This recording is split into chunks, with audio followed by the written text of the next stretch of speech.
বাংলাদেশ কৃষি বিশ্ববিদ্যালয় বাউ কর্তৃক উদ্ভাবিত উচ্চ ফলনশীল মাঝারি মৌসুমী জাত, গাছের আকার মাঝারি ও মধ্যম খাড়া, শ্বাস গোলাপি ও খুব রসালো, নরম, খুব মিষ্টি এবং পূর্ণবয়স্ক গাছে 100 থেকে 110টি ফল ধরে, যার ওজন 100 থেকে 120 কেজি, অর্থাৎ প্রতিটি ফলের ওজন 1 কেজির উপরে। হেক্টর প্রতি ফলন 25 থেকে 30 মেট্রিক টন। দর্শক, আপনি মালটা, কমলা, লেবু, জাম্বুরা চাষাবাদ করবেন, এজন্য আপনার সবচেয়ে জরুরি হচ্ছে বাণিজ্যিক জাত কোনটা, সেই জাতটি সম্পর্কে জানা। আসসালামু আলাইকুম, আমি মনিরুজ্জামান, উপসহকারী কৃষি অফিসার, বরুড়া, কুমিল্লা। দর্শক, আপনারা জানেন কৃষিতে বিশ্ব ইউটিউব চ্যানেলে মালটা, কমলা, লেবু, জাম্বুরা চাষাবাদের 50 পর্বের ধারাবাহিক প্রচার করছে। প্রথম পর্বে থাকবে এই সাইট্রাস জাতীয় ফসল বা লেবু জাতীয় ফসলের পরিচিতি এবং বিশ্ব সেরা জাত সম্পর্কে বিস্তারিত তথ্য। দর্শক, দ্বিতীয় পর্বে থাকবে লেবু জাতীয় ফসল চাষের উপযুক্ত জলবায়ু ও মাটির তথ্য। তৃতীয় পর্বের 12টি অংশে দেখবেন বাড়ি ও বা উদ্ভাবিত লেবু জাতীয় যেসব ফলগুলো রয়েছে, এসব ফলগুলোর বৈশিষ্ট্য। দর্শক, তৃতীয় পর্বের প্রথম অংশে থাকবে বাড়ি উদ্ভাবিত মালটার জাতসমূহের বৈশিষ্ট্য। তৃতীয় পর্বের দ্বিতীয় অংশে থাকবে বাড়ি উদ্ভাবিত কমলার জাতসমূহের বৈশিষ্ট্য। তৃতীয় পর্বের তৃতীয় অংশে থাকবে বাড়ি উদ্ভাবিত লেবুর জাতের বৈশিষ্ট্য। তৃতীয় পর্বের চতুর্থ অংশে থাকবে বাড়ি উদ্ভাবিত কাগজি লেবুর জাতের বৈশিষ্ট্য। তৃতীয় পর্বের পঞ্চম অংশে থাকবে বাড়ি উদ্ভাবিত সিডলেস লেবুর জাতের বৈশিষ্ট্য। তৃতীয় পর্বের ষষ্ঠ অংশে থাকবে বাড়ি উদ্ভাবিত মিষ্টি লেবুর জাতের বৈশিষ্ট্য। তৃতীয় পর্বের সপ্তম অংশে থাকবে বাড়ি উদ্ভাবিত জারা লেবুর জাতের বৈশিষ্ট্য। তৃতীয় পর্বের অষ্টম অংশে থাকবে বাড়ি উদ্ভাবিত বাতাবি লেবু বা জাম্বুরা জাতের বৈশিষ্ট্য। তৃতীয় পর্বের নবম অংশে থাকবে বাড়ি উদ্ভাবিত সাতকরা জাতের বৈশিষ্ট্য। তৃতীয় পর্বের দশম অংশে থাকবে বাংলাদেশ কৃষি বিশ্ববিদ্যালয় বাউ কর্তৃক উদ্ভাবিত মালটার জাতের বৈশিষ্ট্য। তৃতীয় পর্বের 11তম অংশে থাকবে বাংলাদেশ কৃষি বিশ্ববিদ্যালয় বাউ কর্তৃক উদ্ভাবিত লেবু ও কাগজি লেবুর জাতের বৈশিষ্ট্য। তৃতীয় পর্বের 12তম অংশে থাকবে বাংলাদেশ কৃষি বিশ্ববিদ্যালয় বাউ কর্তৃক উদ্ভাবিত জাম্বুরা বা বাতাবি লেবুর জাতের বৈশিষ্ট্য। দর্শক, আপনারা এই লেবু জাতীয় ফল সম্পর্কে জানতে চাইলে এই তৃতীয় পর্বের 12টি অংশ দেখাই আপনার জন্য অত্যন্ত গুরুত্বপূর্ণ। আজকে থাকছে তৃতীয় পর্বের 12তম অংশ। দর্শক, এই পর্বে থাকবে বাংলাদেশ কৃষি বিশ্ববিদ্যালয় বাউ কর্তৃক উদ্ভাবিত 5টি উচ্চ ফলনশীল জাম্বুরা জাতের বৈশিষ্ট্য। ভিডিওটি অত্যন্ত গুরুত্বপূর্ণ, তাই ভিডিওটি না টেনে পুরো ভিডিওটি দেখার বিনীত অনুরোধ রইল। দর্শক, আপনারা বাড়িতে কিন্তু স্মার্ট টিভি অথবা বড় স্ক্রিনে এখন ইউটিউব চ্যানেল দেখেন। আপনাদের জন্য কৃষিতে বিশ্ব ইউটিউব চ্যানেলে নতুন সংযোজন করা হয়েছে 4K আলট্রা এইচডি অর্থাৎ 4K আলট্রা হাই ডেফিনেশনের ভিডিও। দর্শক, পুরো ভিডিও জুড়েই আপনারা জীবন্ত সবকিছু দেখতে পাবেন। দর্শক, কৃষিতে বিশ্ব ইউটিউব চ্যানেলে পরামর্শমূলক 5 শতাধিক ভিডিও রয়েছে, সর্বশেষ পরীক্ষিত কৌশল এবং 4th জেনারেশনের কীটনাশক, রোগনাশক এবং হরমোন বা ভিটামিনের তথ্য আপনারা জানতে পারবেন 30টিরও অধিক জৈব বালাইনাশক তৈরির কৌশল। দর্শক, এই কৃষিতেই বিশ্ব ইউটিউব চ্যানেলের সবগুলো ভিডিও নিজেরা দেখবেন এবং ফেসবুকে শেয়ার করে সারা দেশের মানুষের পাশে দাঁড়াবেন। নিশ্চয়ই প্রত্যেকটি উপকারী পরামর্শ শেয়ার করা সদকাতুল জারিয়া। দর্শক, এই 5টি উচ্চ ফলনশীল জাম্বুরা জাতের মধ্যে রয়েছে FTIP বাউ জাম্বুরা 1। এই জাতের জাম্বুরার শ্বাস অত্যন্ত মিষ্টি, খুব রসালো ও সাদা এবং তিতাবিহীন। দর্শক, এই বাউ জাম্বুরা 1-এর প্রতিটি ফলের ওজন 2 থেকে 5 কেজি। এ জাতের বক্ষণযোগ্য অংশ 42 থেকে 47% এবং প্রতি বছর এই বাউ জাম্বুরা 1 ফল দেয়। প্রায় সারা বছর ধরেই এই বাউ জাম্বুরা 1-এর ফল পাওয়া যায়। দর্শক, রয়েছে FTIP বাউ জাম্বুরা 2। বাউ জাম্বুরা 2 12 মাসি, খুব মিষ্টি জাত। এ জাতের শ্বাস লালচে ও রসালো, ফলের মিষ্টতা 18.3%। দর্শক, প্রতিটি ফলের ওজন 1 থেকে 1.5 কেজি এবং এতে ভক্ষণযোগ্য অংশ 40 থেকে 52%। দর্শক, রয়েছে FTIP বাউ জাম্বুরা 3। বাউ জাম্বুরা 3 12 মাসি এবং খুব মিষ্টি। এ জাতের শ্বাস গাঢ় লাল এবং এই শ্বাস খুব রসালো। দর্শক, এই বাউ জাম্বুরা 3-এর ফলের মিষ্টতা 16.32%। প্রতিটি ফলের ওজন 1 কেজি থেকে 1 কেজি 100 গ্রাম পর্যন্ত হয় এবং এতে ভক্ষণযোগ্য অংশ 45 থেকে 51% পর্যন্ত। দর্শক, রয়েছে FTIP বাউ জাম্বুরা 4। বাউ জাম্বুরা 4 12 মাসি এবং খুব মিষ্টি। এ জাতের শ্বাস গাঢ় লাল ও রসালো।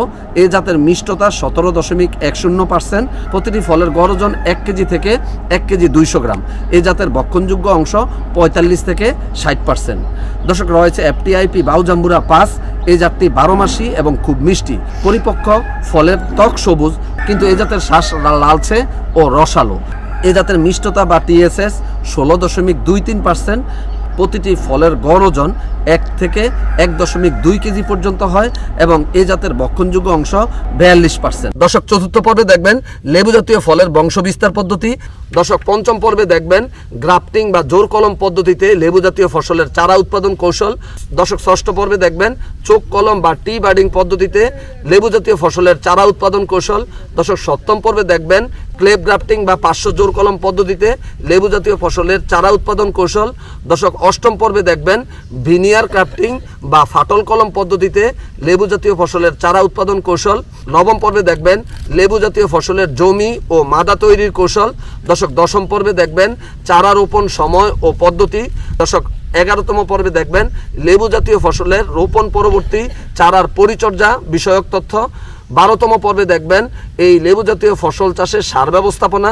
13তম পর্বে দেখবেন লেবু জাতীয় ফসলের সেচ ও নিষ্কাশন এবং পার্টিগেশন পদ্ধতিতে সার দেওয়ার পদ্ধতি। 14তম পর্বে দেখবেন লেবু জাতীয় ফসলের আগাছা পরিষ্কার এবং মালচিং দেওয়ার পদ্ধতি এবং উপকারিতা। 15তম পর্বে দেখবেন লেবু জাতীয় ফসলের ট্রেনিং ও প্রুনিং বা অঙ্গ ছাঁটাই গুরুত্ব এবং কৌশল।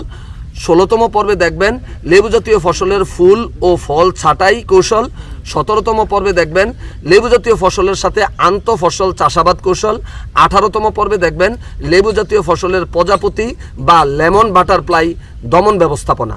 দর্শক 19তম পর্বে দেখবেন লেবু জাতীয় ফসলের লিপ মাইনর বা পাতা সুরঙ্গকারী পোকা বা ম্যাপ পোকা ব্যবস্থাপনা। 20তম পর্বে দেখবেন লেবু জাতীয় ফসলের পাতা মোড়ানো বা লিফ রোলার পোকা ব্যবস্থাপনা। 21তম পর্বে দেখবেন লেবু জাতীয় ফসলের অ্যাপিড বা জাপ পোকা বা তুতে পোকা ব্যবস্থাপনা। 22তম পর্বে দেখবেন লেবু জাতীয় ফসলের বাকল খেকো ও কাণ্ড ছিদ্রকারী পোকা ব্যবস্থাপনা। 23তম পর্বে দেখবেন লেবু জাতীয় ফসলের স্কেল পোকা ব্যবস্থাপনা। 24তম পর্বে দেখবেন লেবু জাতীয় ফসলের মিলিবাগ বা ছাত্রা পোকা ব্যবস্থাপনা। 25তম পর্বে দেখবেন লেবু জাতীয় ফলের কাণ্ডের মাজরা পোকা ব্যবস্থাপনা। 26তম পর্বে দেখবেন লেবু জাতীয় ফলের গান্ধী পোকা বা অরেঞ্জ বাগ পোকা ব্যবস্থাপনা। 27তম পর্বে দেখবেন লেবু জাতীয় ফলের থ্রিপস পোকা ব্যবস্থাপনা। 28তম পর্বে দেখবেন লেবু জাতীয় ফলের ফ্রুট ফ্লাই বা মাছি পোকা ব্যবস্থাপনা। 29তম পর্বে দেখবেন লেবু জাতীয় ফলের লাল পিঁপড়া দমন ব্যবস্থাপনা। 30তম পর্বে দেখবেন লেবু জাতীয় ফলের উই পোকা ব্যবস্থাপনা। 31তম পর্বে থাকবে লেবু জাতীয় ফলের ফ্ল্যাট মাইট বা রেড মাইট বা লাল মাকড় ব্যবস্থাপনা। 32তম পর্বে থাকবে লেবুর সাইলিড বাগ পোকা ব্যবস্থাপনা। 33তম পর্বে থাকবে লেবু জাতীয় ফলের রস শোষক পোকা ব্যবস্থাপনা। 34তম পর্বে থাকবে লেবু জাতীয় ফলের পাতা ক্যাকো বা উইবিল পোকা ব্যবস্থাপনা। 35তম পর্বে থাকবে লেবু জাতীয় ফলের ঢলে পড়া রোগ ব্যবস্থাপনা। 36তম পর্বে দেখবেন লেবু জাতীয় ফলের ডাইবেক বা আগামরা রোগ ব্যবস্থাপনা। 37তম পর্বে দেখবেন লেবু জাতীয় ফলের গামোসিস বা আঠা জরা রোগ ব্যবস্থাপনা। 38তম পর্বে দেখবেন লেবু জাতীয় ফলের সুটিমল রোগ ব্যবস্থাপনা। দর্শক 39তম পর্বে আসছে লেবু জাতীয় ফসলের ক্যাঙ্কার ও স্ক্যাব রোগ বা দাঁত রোগ ব্যবস্থাপনা। 40তম পর্বে দেখবেন লেবু জাতীয় ফলের গ্রিনিং রোগ ব্যবস্থাপনা। 40তম পর্বে আসছে লেবু জাতীয় ফলের লাইকেন এবং ফোম বা ফেনা রোগ ব্যবস্থাপনা। 42তম পর্বে আসছে লেবু জাতীয় ফলের মেলানোজ ও শিকড় ও মূল পচা রোগ ব্যবস্থাপনা। 43তম পর্বে দেখবেন লেবু জাতীয় ফলের রোদে পোড়া সমস্যার সমাধান। 44তম পর্বে দেখবেন লেবু জাতীয় ফলের গ্র্যানুলেশন বা কোষ শুষ্ক বা শক্ত হওয়া বা রস না হওয়ার কারণ ও প্রতিকার। 45তম পর্বে দেখবেন লেবু জাতীয় ফলের অল্টারনেট বিয়ারিং বা একান্তরক্রমিক ফল ধারণ, অর্থাৎ 1 বছর ফল আসলে পরের বছর হয় না, সেই সমস্যার সমাধানে করণীয়। 46তম পর্বে আপনারা 12টি অংশ দেখবেন লেবু জাতীয় ফলে খাদ্য উপাদানের অভাবজনিত লক্ষণ ও প্রতিকার। 47তম পর্বে দেখবেন লেবু জাতীয় ফল ঝরে পড়ার কারণ ও প্রতিকার। 48তম পর্বে দেখবেন লেবু জাতীয় ফলের পুরাতন বাগান পরিষ্কারের মাধ্যমে উৎপাদনশীল করার কৌশল। 49তম পর্বে দেখবেন লেবু জাতীয় ফল সংগ্রহ ও সংগ্রহোত্তর ব্যবস্থাপনা এবং 50তম পর্বে দেখবেন আদর্শ চারা আপনারা কোথায় পাবেন এবং সরকারি সহায়তায় আপনারা কিভাবে এই মালটা, কমলা, লেবু, জাম্বুরা প্রদর্শনী পাবেন সেই বিষয়ক তথ্য। কৃষিতেই বিশ্ব ইউটিউব চ্যানেলটি সাবস্ক্রাইব করে মালটা, কমলা, লেবু, জাম্বুরা চাষাবাদের এই 50টি পর্ব আপনারা দেখবেন, তাহলে আপনারা এই মালটা, কমলা, লেবু, জাম্বুরা চাষাবাদ করে অবশ্যই ইনশাআল্লাহ সফল হবেন। দর্শক চতুর্থ পর্বে আসছে লেবু জাতীয় ফলের বংশ বিস্তার পদ্ধতি। তাই চতুর্থ পর্বটি দেখার আমন্ত্রণ জানিয়ে শেষ করছি আজকের তৃতীয় পর্বের 12তম অংশ। আল্লাহ হাফেজ। দর্শক যারা আমার চ্যানেলটি আজকেই প্রথম দেখছেন তারা পরবর্তী ভিডিওটি দেখতে চ্যানেলটি এভাবে সাবস্ক্রাইব করে পাশে থাকা বেল আইকনটিতে অল ক্লিক করে আমার সঙ্গেই থাকুন। এভাবে একটি একটি করে প্রযুক্তি ছড়িয়ে যাবে সারা দেশের কৃষক ভাইদের কাছে।